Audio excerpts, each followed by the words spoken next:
না না কিছু নেই।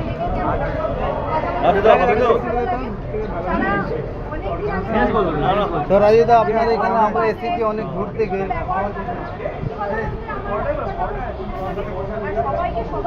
দেখো দিদি ভাই, তুমি যখন একটা কথা বললে আমি বলি, তুমি তো বলছো মানে কন্ট্রোভার্সি, এই কথাটার মধ্যে কিন্তু অনেক কিছু আছে। তো আমিও তো আমার পাড়াও কিন্তু আমি মন্তব্য ছিল। তো তুমি যখন তুমি একটা কথা বলছি, তুমি তো বারাসাত বাড়ি, যাই হোক ব্যারাকপুর বাড়ি, তুমি একটা কলেজ স্টুডেন্ট। তুমি যখন কলেজে ভর্তি হবে দেখবে পাড়ায় তোমার একটা সমালোচনা এসে গেছে। তুমি যখন পিঠে ব্যাগটা নিয়ে তুমি দু জায়গা কোচিংয়ে যাবে দেখবে তোমার নামে মা কাকিমার একটা আলোচনার শিকার হয়ে গেছে।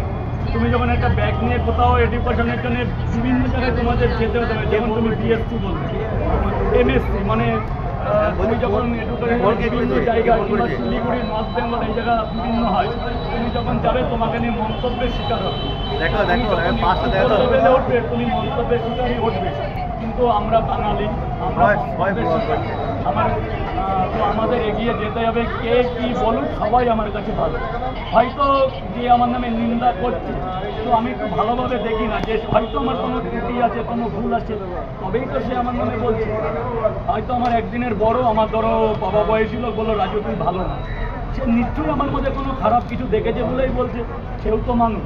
তো আমি চাই লোকে আমাকে মন্তব্য করুক, আমি তার কাছ থেকে কিছু শিক্ষিত বলে যে আমি কি সব কিছু জানি তা না। একটা 5 বছরের বাচ্চার কাছে অনেক কিছু শেখা যায়। কিন্তু আপনি পড়াশুনো করেছেন, আমি একটা কথা বলছি, এটা আমার পার্সোনালিটি, যদি ভুল হয় ক্ষমা করে দেবেন। 9-10-এ কিন্তু উলঙ্গ রাজা ছিল, সেই রাজা মহাশয়কে কিন্তু ওই বাচ্চাটাই বলেছিল রাজাবাবু আপনি উলঙ্গ। এত লোক কিন্তু বলতে পারিনি ভয়তে। আপনি জানেন কি না জানি না, আমরা যখন মাধ্যমিক দিয়েছিলাম ফার্স্ট সেকেন্ড, মানে আমরা যখন দিয়েছিলাম তখন ফার্স্ট পেপার সেকেন্ড পেপার ছিল, যে কোনো একটাই ছিল। যেমন একটাই ছিল রবীন্দ্রনাথ ঠাকুরের হচ্ছে 2 বিঘা জমি, তারপরে এখানে তো দাদির গল্প মানে একটা আছে না, 21 এই তো, তাহলে ফার্স্ট সেকেন্ড, তাহলে আপনাদের ছিল না, তাহলে তো আপনি আমার অনেক ছোট। তার মানে মানুষ হচ্ছে মন্তব্যের শিকার। মানুষ মন্তব্য করুক, আমাকে খারাপ বলুক, আমি চাই না আমাকে সবাই ভালো করুক। কারণ দেখুন, আমি প্রচণ্ড কষ্ট করে আমি আজকে এই জায়গা, আমি চাই এই রকম ব্যবহার করে এইভাবে মানুষের ভালোবাসা পেতে চাই। আমার টাকা পয়সা গাড়ি বাড়ি চাই না।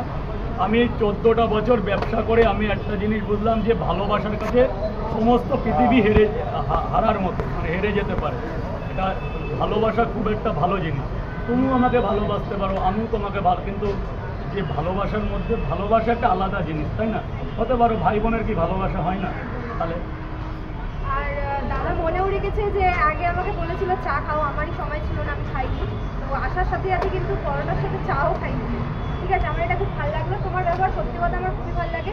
আর আমি বলবো এখনও যারা যারা আসতে চাও তো আসো, ব্যবহার সত্যি খুব ভালো। আর দেখো, তাকে তো স্পেস দিতে হবে, তার কাজটা আগে, কথা বলতে তার বিজনেসটা আগে। তবু কিন্তু আমি বোলাঘাটের আগে টাইম দিই, কারণ দেখো আজকে সোশ্যাল মিডিয়া ছিল বলে আমাকে কিন্তু এই প্রচুর লোক চিনেছে। ভারতবর্ষ না, ভারতবর্ষের বাইরের লোকও চিনেছে। এ কিন্তু সোশ্যাল মিডিয়ার একটা জায়গা ছিল, তাই আজকে সোশ্যাল মিডিয়া ছিল বলেই আজকে আমরা আমাদের মতো স্ট্রিট ফুডের ব্যবসায়ী এই জায়গা। আমি বলে না, আমার মতন আরও 5 জন আসুক, আমার যা হওয়ার হয়ে গেছে, আমার যা হওয়ার যেটুকু হবার হয়ে গেছে। আমি চাই আমারও আরও 5 জন বন্ধু এরকম জায়গা আছে, তাদেরও লোকে চিনুক না। একা একা একা কখনো বড় হওয়া যায় না, 5 জনকে নিয়ে চলেই সে বড় হয়। আমি তো চাই আরও 5 জন আমার দোকানদার বন্ধুরা আরও আসুক মার্কেটে, তারা আমার নামে নিন্দা করেই আসুক, যেন তারা উঠতে পারে। এতে আমি সম্মতি দিলাম। পড়া শেষ হয়ে গেল, এত দূর থেকে এলাম আমরা। টাটা। তো দিদিভাইকে একটু ফলো করো, কিন্তু খুব ভালো মনের মানুষ, মানুষের মনটাই হচ্ছে সবচেয়ে আগে। তো আমি যেটুকু সময় দেখলাম আমার সাথে দারুণ ব্যবহার করেছেন। একটা ফুটবলার হিসাবে কোনো বাজে কথা, মাঝে মন্তব্য অত কিছু না করে একদম শান্তভাবে আমার জন্য মিনিমাম 1.5 ঘন্টা পর্যন্ত ওয়েট করে যে দাদা আমি একটু টাইম চাই। তো এটাই হচ্ছে প্রকৃত ভালোবাসা।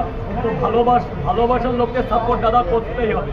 সাপোর্ট ছাড়া কিছু সম্ভবই না। তো তোমাদের সাপোর্ট আমি হাত জোর করে বলছি এত লোকের সামনে যে প্লিজ দিদিকে একটু সাপোর্ট করো। যাই হোক বোন বললাম না, বোনকে একটু সাপোর্ট তো টাটা। আমার কাছে আসুন, ঈদেরও অফার আছে, বৈশাখী অফার আছে, নানান রকম অফার। আমি একটা সামান্য পরোটা বিক্রেতা। যদি তোমাদের মনে কোনো সময় কোনো কষ্ট করে দিই, ছোট ভাই শুভাকাঙ্ক্ষী, বয়োজ্যেষ্ঠ যারা ছেলের মতন, আমি ছোট, সবার ছোট, সেই হিসেবে আমাকে মানুষের ভুল হতেই পারে। আমিও যে মহান তা না, আমারও ভুল হতে পারে। যদি অজ্ঞানে কারো মনে কোনো কষ্ট পাও এখানে এসে, তো প্লিজ আমাকে ক্ষমা করো, কিন্তু আমার সামনে বলো যে তোর এই জায়গা ভুল হচ্ছে, আমি মাথা নত করে সেটা স্বীকার করে রাখি। আমি গরিবের ছেলে, ক্ষমা চাওয়া আমার একটু অভ্যাস আছে। দাও এবার দাও। এখনো কাউকে দিলে